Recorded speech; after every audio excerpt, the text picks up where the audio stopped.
जा पहुँची। उधर तुम्हारे पिता घर घर तुम्हें खोजने लगे, दूतों द्वारा भी खबर लेने लगे कि कौन देवता यकीनों मेरी पुत्री को हरण कर ले गया। उन्होंने मन ही मन में कहा, नारद जी के आगे प्रतिज्ञा कर चुका हूँ कि आप अपनी पुत्री भगवान विष्णु को दूंगा। ऐसा सोचते सोचते हिमवान मूर्छित हो गए। गिरिराज को मूर्छित देखकर सब लोग हाहाकार करते दौड़ पड़े। जब होश आया तो पूछने लगे कि गिरिराज, आप अपनी मूर्छा का कारण बताइए। कामी प्रतिज्ञा बनाकर अपनी सखियों के साथ निराहार रहकर मेरी आराधना करने लगी।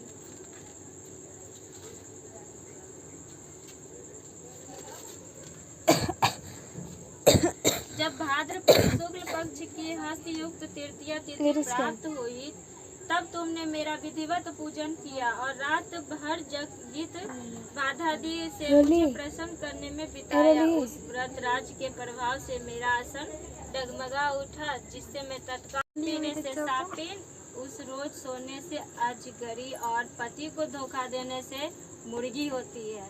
इसीलिए सभी स्त्रियां व्रत अवश्य करें।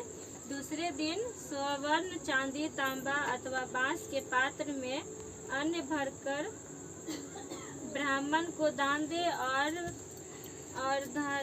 पारण करे। जो स्त्री इस प्रकार व्रत करती है वह मेरे समान पति पाती है, और जब वह मरने लगती है तो तुम्हारे समान उसका रूप हो जाता है। उसे सब प्रकार के सांसारिक भोग और सायुज्य मुक्ति मिल जाती है। इस हरतालिका की व्रत कथा मात्र सुन लेने से प्राणी को 1000 अश्वमेघ और सैकड़ों वाजपेय यज्ञ करने का फल प्राप्त होता है। हे देवी, मैंने यह सब व्रतों में उत्तम व्रत बतलाया, जिसके करने से प्राणी सब पापों से छूट जाता है। इसमें कुछ भी संशय नहीं है।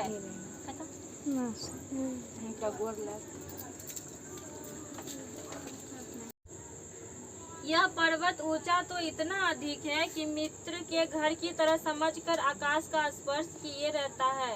उसके समस्त शिखर सदैव हिम बर्फ से आच्छादित रहते हैं और गड्ढा जल की ध्वनि सदा सुनाई देती है। हे पार्वती, तुमने बाल्यकाल में उसी पर्वत पर तपस्या की थी। 12 वर्षों तक तुम उल्टी टंग कर केवल धुआं पीकर रही।